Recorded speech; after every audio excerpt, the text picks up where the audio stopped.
A new season of Marvel Zombies has just been released, and it's best to say not to get attached to anyone. If you haven't watched the show already, I highly recommend it. It has just come out today, so I don't expect a lot of people to watch it, but it's very good. The artwork is very good, the character development is very good, and the storyline as a whole is fantastic. The reason why I'm making this video is because I imagine some of you have already watched it, some of you haven't, some of you are just not even planning on watching it because you feel like, what's the relevance of watching it? So if you are one of them who's watching this video and you're wondering, well, how does Marvel Zombies tie into the MCU? Well, look no further. I have the answers right here, and for reference, I'm going to be using the Secret Wars comic. If you haven't read it, I highly recommend you read it. It's such a good read. If you're one of these fans that don't really read comics because you don't want it to spoil the films, what I would say is that if we go back to Infinity War, Avengers Infinity War, the comic book is not even close to its movie reiteration. So I could be wrong in this, but I'm very confident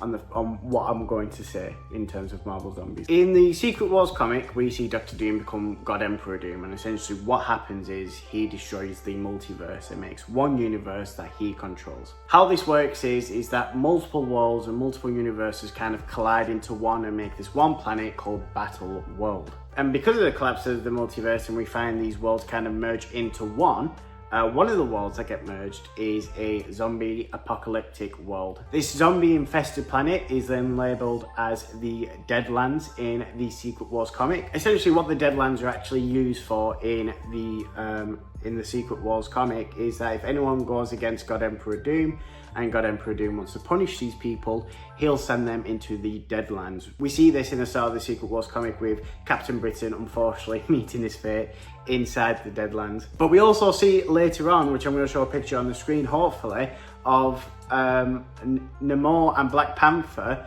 go to the Deadlands and actually get the Infinity Gauntlet. And I think that's also why we see Thanos and his Infinity Gauntlet in the Marvel Zombies show. Now, last part could be a stretch. So if you are considering watching Marvel Zombies, the way it'll tie in is we probably won't see anything regarding that in Doomsday, or very little of it, but we'll definitely see these Marvel Zombies in Secret Wars, and they'll be classed as the Deadlands, and it'll be a place where people go to be punished and meet their fate. I do believe before Secret Wars we will get another season of Marvel Zombies, just down to the way they ended it. It was sort of confusing and kind of leads to the fact that they are going to make more of this show. And another sort of big reason why I think Marvel Zombies will be included in the Avengers Secret Wars is because Marvel always have a reason for producing stuff like this. And sure, it could just be a fun little autumn kind of project, but for me, it would tie well into Secret Wars, and that's probably why they've decided to make it, as well as the huge successes come with What If. The only thing I will say, and spoilers ahead if you haven't watched it, is that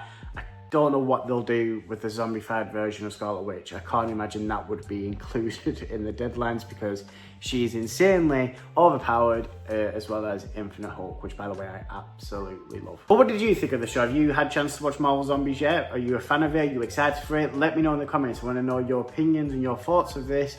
I really enjoyed the show, really highly recommend it. And if you haven't read the Secret Wars comic, please do. Thanks for watching, take care.